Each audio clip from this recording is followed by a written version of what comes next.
أعوذ بالله من الشيطان الرجيم بسم الله الرحمن الرحيم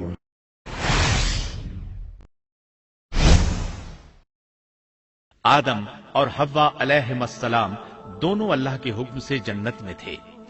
اب ابلیس لگا اپنے وسوسے شروع کرنے، اور ہم نے کہہ دیا اے آدم تم اور تمہاری بیوی جنت میں رہو اور جہاں سے چاہو با فراغت کھاؤ۔ جنت بھی کیسی؟ اللہ فرماتے ہیں وہ جنت کہ جس کی چوڑائی ہی آسمانوں اور زمین کے برابر ہے۔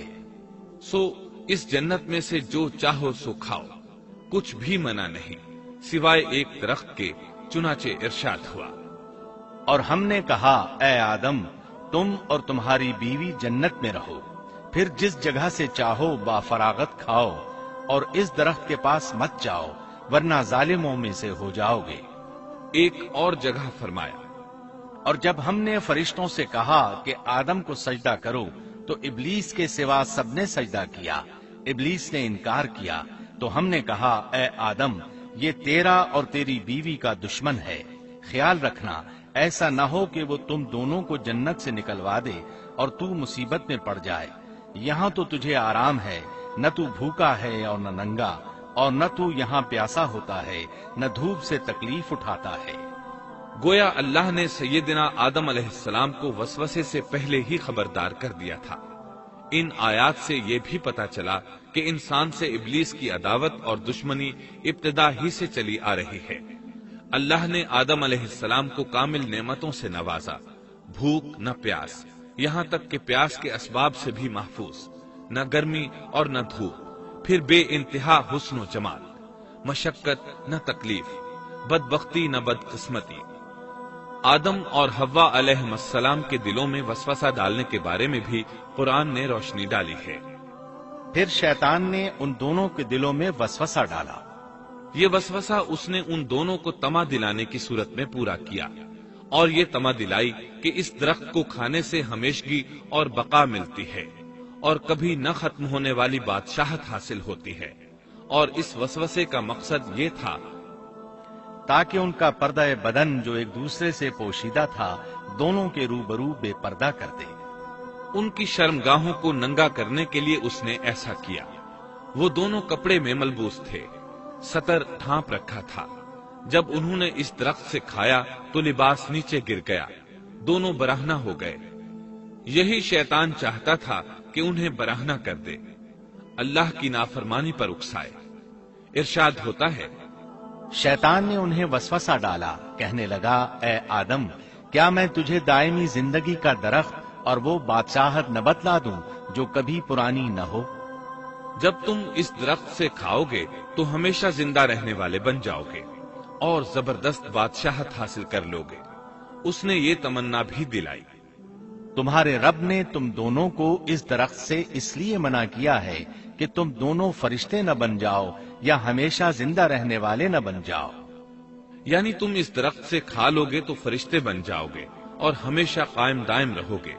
پھر وہ وسوسہ ڈالتے ہوئے جھوٹی قسمیں کھانے لگا، جیسا کہ ارشاد ہوتا ہے اور ان دونوں کے روبرو قسمیں کھانے لگا کہ یقین آ جائے میں آپ کا خیر خواہ ہوں۔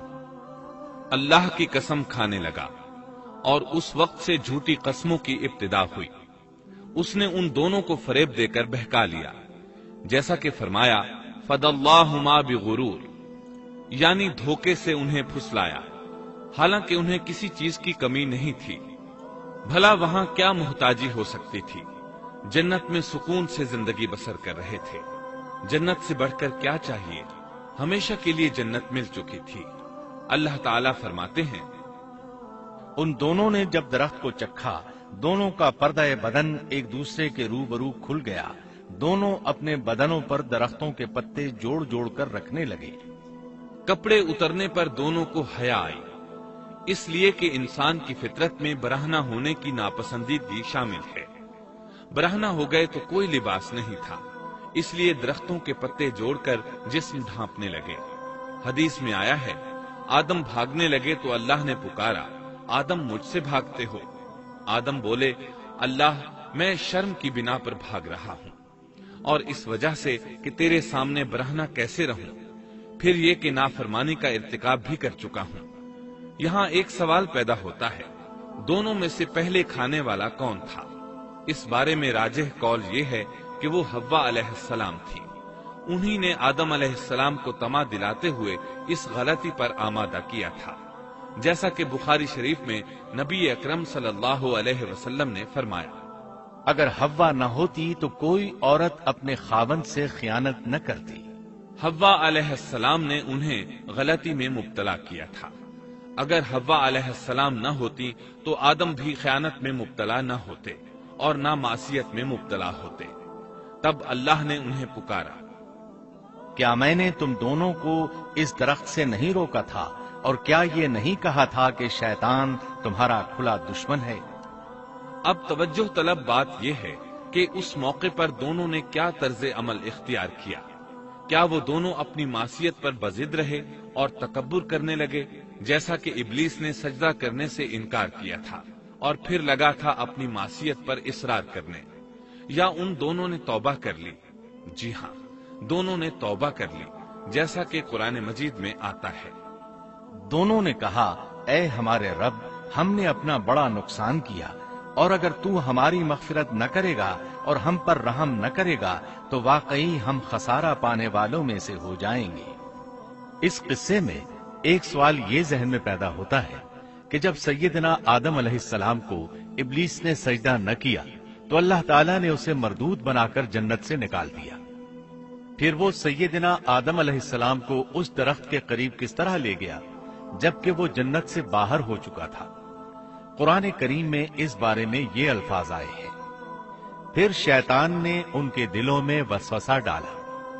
یہ وسوسہ اس نے کیسے ڈالا جبکہ وہ جنت سے نکالا جا چکا تھا؟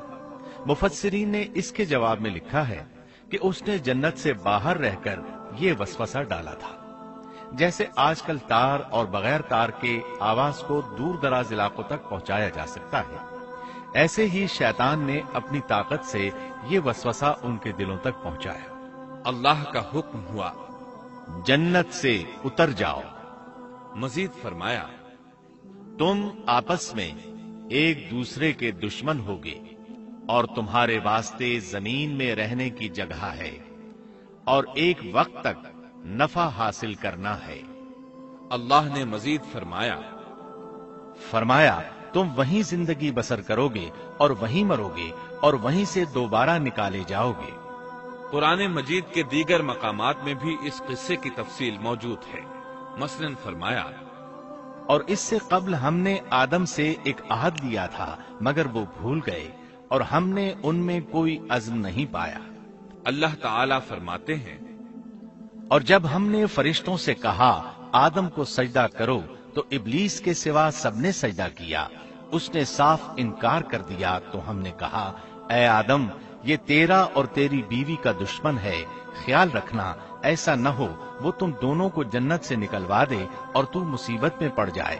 یہاں تو تجھے یہ آرام ہے کہ نہ تو بھوکا ہوتا ہے اور نہ ننگا، اور نہ تو یہاں پیاسا ہوتا ہے اور نہ دھوپ سے تکلیف اٹھاتا ہے۔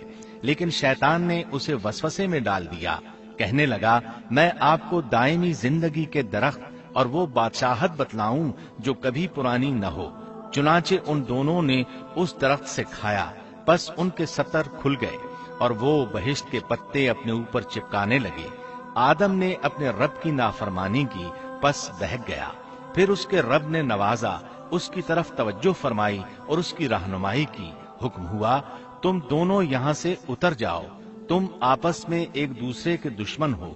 اب تمہارے پاس جب کبھی میری طرف سے ہدایت پہنچے تو جو میری ہدایت کی پیروی کرے نہ تو وہ بہکے گا نہ تکلیف میں پڑے گا، ہاں جو میری یاد سے روگردانی کرے گا اس کی زندگی تنگی میں رہے گی، اور بروز قیامت ہم اسے اندھا کر کے اٹھائیں گے۔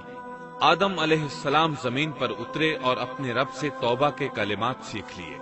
وہ کلمات یہ ہیں، ربنا ظلمنا انفسنا وان لم تغفر لنا وترحمنا لنكونن من الخاسرین۔ اے ہمارے رب، ہم نے اپنا نقصان کیا اور اگر تو نے ہم پر مغفرت و رحمت نہ فرمائی تو ہم خسارہ اٹھانے والوں میں سے ہو جائیں گے۔ آدم علیہ السلام زمین پر اترے اور ان کے ساتھ حوا علیہ السلام بھی اتری اور ان کے ساتھ ہی ابلیس کو بھی اتارا گیا۔ یہ کس جگہ پر اترے اس بارے میں اختلاف پایا جاتا ہے، لیکن ابن عباس رضی اللہ عنہ کی بات راجح محسوس ہوتی ہے کہ آدم علیہ السلام کو ہند میں اور حوا علیہ السلام کو جدے میں اتارا گیا۔ جب آدم علیہ السلام اتر آئے تو حوا علیہ السلام کی تلاش شروع کر دی، زمین میں ان کی تلاش میں سرگرداں ہوئے۔ آخر کار میدان عرفات میں دونوں کی ملاقات ہو گئی۔ چونکہ میدان عرفات میں دونوں نے ایک دوسرے کی معرفت حاصل کی تھی اور ان کا آپس میں تعارف ہوا تھا، لہٰذا اسی مناسبت سے اس میدان کا نام عرفات مشہور ہو گیا۔